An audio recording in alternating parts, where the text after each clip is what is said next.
This is Alan Karpick with Tom Dienhart, obviously our Purdue football beat writer extraordinaire for goldenblack.com. And it is time for the Acre Pro buy sell, which we kind of laugh offline. This is kind of as much conjecture, fun, hard to put Tom in a hard spot on some of these things, just in terms of what's going to happen, how it's going to happen. We still don't have a lot of a sample size after the Boilermakers 39-35 loss to Fresno State. They are, Purdue, going to Virginia Tech this week. First time in the state of Virginia, I think, for the history of Purdue football. That'll be an experience. First time for Tom Dienhart, correct, in Lane Stadium, right? I've been there before. Oh, you have been there. I'm sorry. Why did I think that was the case? So you've seen Enter Sandman and seen all that as well at one time. I'm not even sure if they were doing Enter Sandman when I was there. I think I saw last night they started it in 2000. So yes, I saw it then. Yeah, so they have. It's a situation too that a big road game, obviously, for Purdue, and the Boilermakers want to right the ship, Tom, and. I think that kind of goes without saying, is Purdue really had a chance to win game one, but they also in some ways were dominated by Fresno State, or at least Fresno State had the upper hand. All right, it is a road game. Purdue has won, I think, 4 out of this last 6 non-conference road games. I don't know if I got that number right, but it seemed like more than I had anticipated. But you have a chance. I thought it was an interesting statistic for both Virginia Tech and Purdue. Neither team turned the ball over. And I don't think either team took a sack. So I'm going to set that total number at 4 between the two statistics. Again, you might as well throw something up in the air, but do you see those numbers increasing? And I'm saying Purdue. Will Purdue have 4? It's a combination between being sacked 4 times and or turning the ball over 4 times. The Boilermakers, how do you see that one playing out on the road against what should be a raucous environment? Are they going to have is Purdue going to have 4? Yeah, they'll combine. Yeah, I played a bit. 4. A combined 4, either like 3 sacks and 1 turnover, 2 sacks, 2 turnovers, that type of thing. Will that I would say, I would say they should reach that total. Get some combination of sacks and turnovers. I think they had 2 sacks and 1 turnover takeaway last week, so there was 3. They just missed it. But I think they have a chance. I'm not sure how good Virginia Tech. I know offensively they're better than they were last year. They have a veteran quarterback, and was it Marshall, transferred to Virginia Tech. Been there for a little bit, but I think Purdue showed it and get some pressure last week. This is a bigger quarterback, unlike Mikey Keene of Fresno State.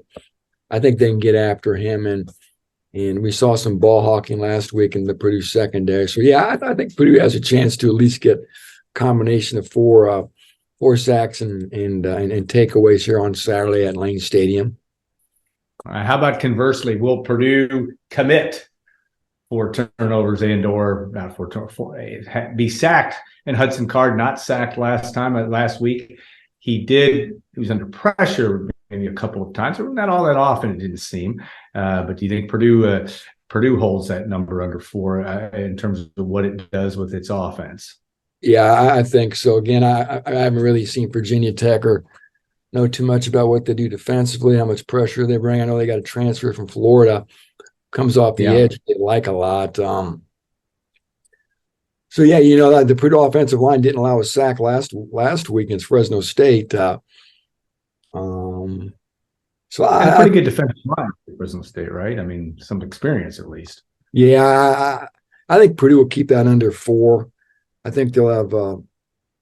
I think they'll give up fewer than a combination of 4 of sacks and turnovers that will be under 4 on Saturday. Yeah, over under 47.5, and again, Virginia Tech last year I don't think scored over 30 points in a game. They obviously had 36. last week. It's too early in the week for you to predict the winner. Purdue, I think, roughly a 3-point underdog, but Are you buying over 47.5? The weather, I think, is supposed to be pretty good. It's a noon start. What do you think on that? You buying over 47.5 in this game? Do you think both teams will combine for over that in total? Yeah, I think it'll be more than 47.5 when it's all said and done. Again, the Tech offense showed some promise last week against Old Dominion, scored over 30 points, and of course Purdue did as well. And I think both defenses are still sort of finding their way. So I think when it's all said and done, I think we'll exceed that over-under mark, and the combined score will be over that 47.5. Yeah, I think I agree. I think it's going to be a little bit more of a free-flowing game. Virginia Tech, obviously, in its heyday, and it's been a while since they've been in their heyday, was really good defensively, really good on special teams. Those kinds of things were a calling card of the Hokies under Frank Beamer. Not the case right now. But, boy, Purdue special teams, at least in the return game, was big last week. I mean, you had one of the longer punt returns in a while, at least one of the higher end ones, a 29-yarder by TJ Sheffield. And then, of course, the kick return by Purdue by Tyrone Tracy. I don't know how to put that in an over-under, but let's talk about, let's talk about either a kick return of over 35 yards or a punt return over 20. You buying or selling that for Purdue in week 2? Do you think the return game was fluke? I mean, the one thing about Sheffield's return, it was a short kick, caught it on the fly and went. Do you think Purdue has some skill in that punt return game, or was that just an aberration last week? Yeah, I think they showed that ability to have big returns. So let's go ahead and say, yeah, they will, I guess. Tracy looked good running that kickoff 98 yards for a touchdown to open up the second half, and Sheffield had a 29-yard punt return that set up a Purdue touchdown. So let's say the special teams party will continue on Saturday. Yeah. Frankie Williams, I was looking that up about the longest punt returns. He had three of the five back in the Darrell Hazel days. Who would remember Frankie? But he was the defensive back who corner, wasn't he? With that had a chance to return kicks, and of course last year, though he did not have a great year in returning punts coming in as such, but Charlie Jones did have a 40-yarder against Florida Atlantic. That was the longest one last year. Again, I think in the return game, I was surprised a little bit that Tracy, that they blocked that obviously extremely well, and he had a clear path. I don't know if I don't look at Tyrone Tracy as a guy that's going to run away from a ton of people, but they had it to where it almost seemed easy on a 98-yard return. And that back in the days of Frank Beamer, like we talked about Virginia Tech, they would never let these kind of things happen. But things have been different in Hokie land of late, and Purdue needs to bank on, if it's going to get out of there with a win, that Virginia Tech has yet to find itself. We'll see how that goes from that standpoint. All right, Hudson Card ran the ball 6 times. We've talked about this a little bit. Some of them look to be, not all designed runs by any stretch. A lot of some scrambling opportunities. He did not get sacked, though. I think he did have one where he got just barely back to the line of scrimmage. Conventional wisdom thinks Purdue will be careful with Hudson Card just because of the lack of experience behind him. But will you buying or selling that will have more than 6 carries this weekend against Virginia Tech? I think he'll have more than 6 carries. I'm sure they want to be careful with him, but at some point you got to win football games, and you can't worry about guys getting hurt. So you got to use the weapons you got and roll the dice. And Hudson Card's one of the playmakers this team has, and for them not to utilize his ability to run the football, I think would be awfully silly if they want to win football games. So there's not a lot of difference makers and playmakers on many teams, and you got to let those guys have the ball and go. So I think Hudson Card will have over 6 carries on Saturday. I mean, without being privy to the game plan or what they're trying to get done, I got to think he'll have a chance. He missed some. He for whatever reason didn't. He may have had a couple opportunities for bigger gains. A couple what I would call belly series of Devin Mockabee, where Mockabee ended up keeping the ball and going up the middle and not getting a big play where I thought it looked like could have gone around in. We talked about that in Saturday simulcast as well. But it's also got, Tom, you've written about this and talked about it. You're this whole exercise. Even today, we've got one game to look at, and Purdue's obviously it's going to be a big storyline of what Purdue does to adjust and to improve in week 1 to week 2. And I think that's you have to think that I would agree with you that they're going to try to get the ball in the hands of the guys that can make plays. And he'd certainly be in that boat. Devin Mockabee had 67 yards, correct? I think most of them in the second half last week. Yeah. I'm going to give the over/under on 67. Does he get a bigger game? He showed it certainly in the second half where he had a couple big runs and a couple important runs. That really one that put Purdue ahead with 4 minutes and 36 seconds left. The Boilermakers weren't able to hold on. Are you buying or selling? He's going to be over 2/3 of 100 on Saturday. I think you will if Purdue wants to win the game, Alan. Yeah. I think he's going to have over 60 yards. I talked to Graham Harrell about that this week. They like all three of their backs. Yeah. And they just didn't get any of them going in the first half last week, and most of Mockabee's yards came in the second half.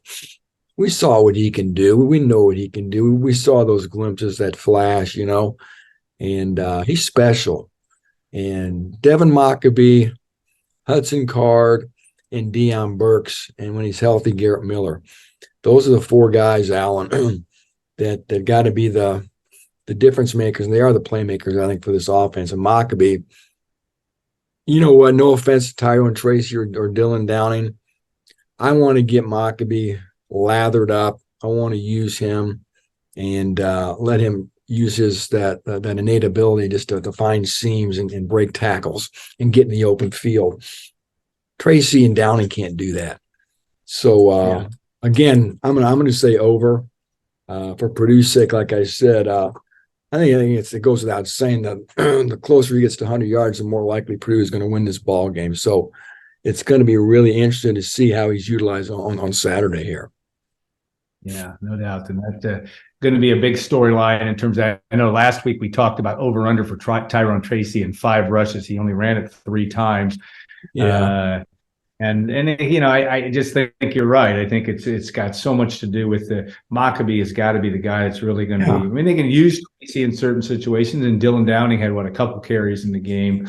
But once we saw the second half again, it was kind of a reminder of the difference between at least what Mockabee can be doing as a running back. I mean, he's the best back they've had in 20 years, Alan.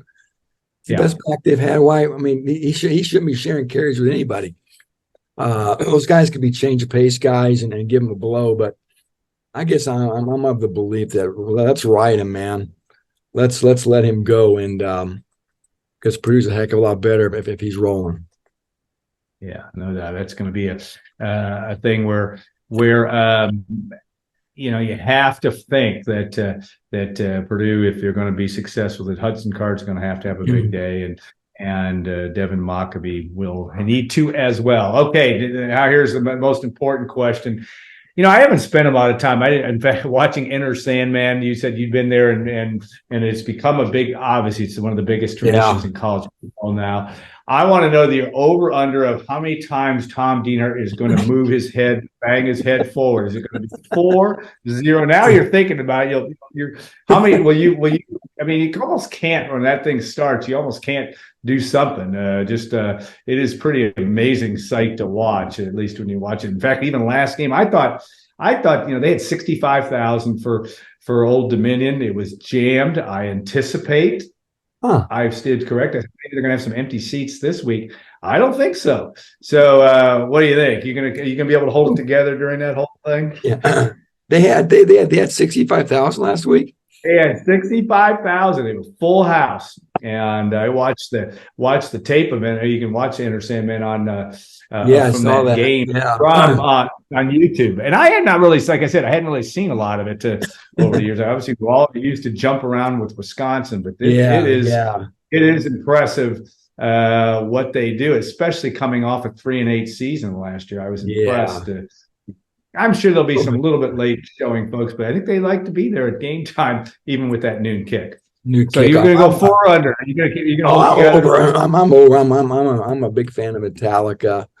Been a big fan for 40 years, I guess, going back to their first album in 1983, Kill 'Em All.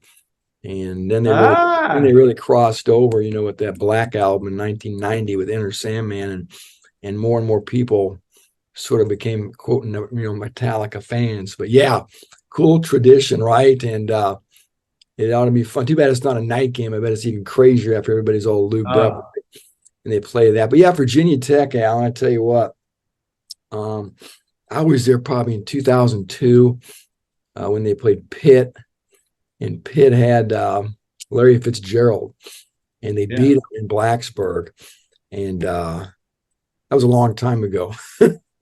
Yeah. Then I actually had family. I remember just getting started, apparently. I think I read that somewhere with 2000. I could be wrong on that number. Well, they were rolling then, Al. I saw Tech play.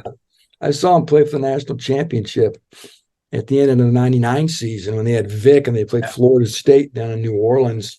And that was a great game. Beat them with Peter Warwick and those guys and Chris Wanke. But, you talked about Beamer ball. I always think of Beamer ball. I think of special teams that you talked about. And that's really what they built that program on, were special teams, the block kicks and the scores they would get on special teams. And I always think of Bud Foster, the defensive coordinator, and he was a real face of that program too, in addition to Beamer, obviously, and Bud Foster. My God, what a job he did. Sort of Virginia Tech's Brock Spack, right?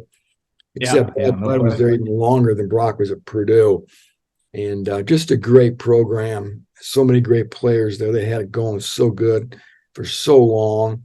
They hit the down times after Beamer retired. Justin Fuente came in there, Alan. Ryan Walters actually coached for Justin in Memphis. That's one of his coaching stops. And Justin got fired after the 2021 season at Tech.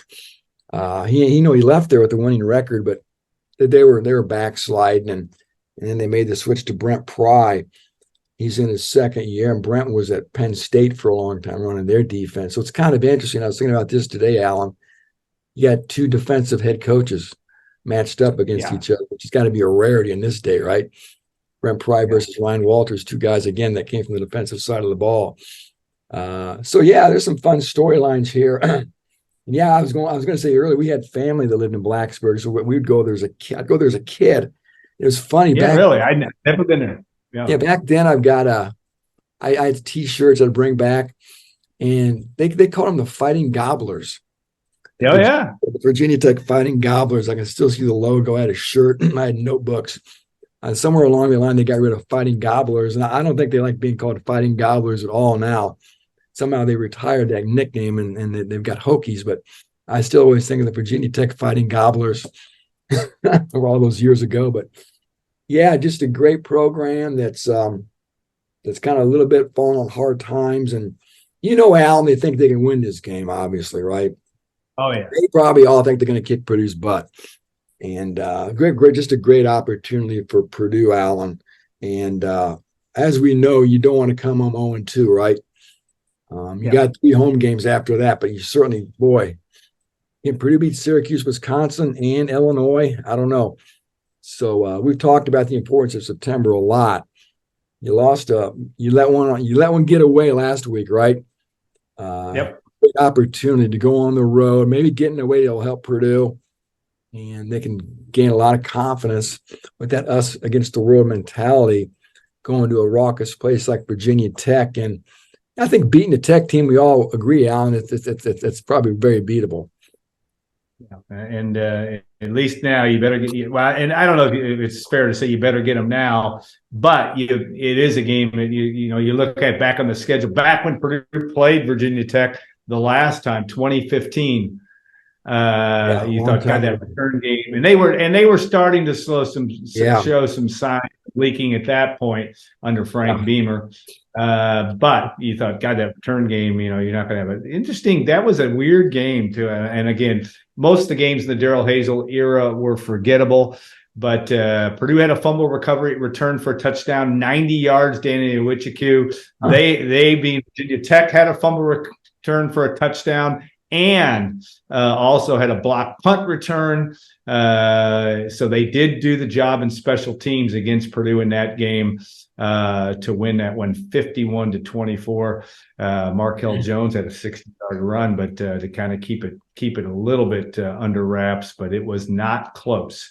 That much I remember in a late afternoon game. And again, most of those games have been wiped from the memory of Purdue. Purdue fans. All right. Frank Beamer got to come to West Lafayette. Kind of cool. Frank Beamer got to come to West Lafayette. I wonder why the turnaround, the return trip was so far apart too. It's kind of interesting too, isn't it? I think it got postponed. I don't know though. It seems to me in 2015 that it was way down the. Purdue had a couple of those with Cincinnati too, where they had some real separation. As I recall, I think thinking in 2015, oh gosh, who knows where I'll be in 2023. but yeah, I don't know why. These things are funny. How Fresno State gets on the schedule and all the things now with the moving things around, and I think maybe also the FCS stuff at that time too was percolating, and where you're going to have to change some games around. I don't know, but it does seem strange that you have 8 years in between a return game, and that is absolutely the case. So, all right, I appreciate you working your way through this, because there's these things. It's kind of more fun than anything else. It's like, who the heck knows what's going to happen? But we'll see if we can see what comes up on Saturday. Yeah, we'll know a lot by about 3:15 on Saturday. These schools are a lot alike too, Alan. Oh yeah, very similar schools. Very ag schools, engineering schools, blue collar schools, and then they've got their sister school that's more the law school and all that in Virginia and Indiana. So just a lot of similarities too academically between Virginia Tech and Purdue too. Going to be an interesting game, and a very, very important one for Ryan Walters and company. Not you want to win it, but you want to play well. You want to put your best foot forward, and Purdue's got an opportunity to do that. All right, I want to thank acrepro.com. We appreciate all that they do for us, and Kyle Spray 765-775-6502. If you're doing a 1031 exchange, or just want to buy some farm real estate, reach out to the folks at Acre Pro. Kyle will take your call, or you can go to acrepro.com. We appreciate all they do for us as a sponsor of Golden Black and our Tuesday afternoon, evening tradition, Acre Pro buy sell. And we'll look forward to next week as we will look ahead to that Syracuse night game. I'll try to come up with some other silly things. Like, how many times will the smoke come out of the Tiller Tunnel? Because everybody's talking about what's going to happen in the Tiller Tunnel at night. Yeah. And now that it will be fully finished, one would think by the time Purdue and Syracuse take it on. So have a great week, everybody. Go ahead, Tom. Go ahead. They got work to do. That Tyler Trent's student interest isn't done yet. Yeah. And, of course, the Tiller Tunnel won't be dedicated till September 30th. So yeah, they got work to do there too, Alan. But it looked good Saturday. Yeah, it did look good, and there are some things to finish up. Certainly, as Mike Babinski said, 95% done, but there are some things that need to be polished up. We've got good weather and a little bit of time before that night game against Syracuse. So everybody have a great week. Thanks for watching and listening, and we'll see you next week on our acrepro.com buy sell.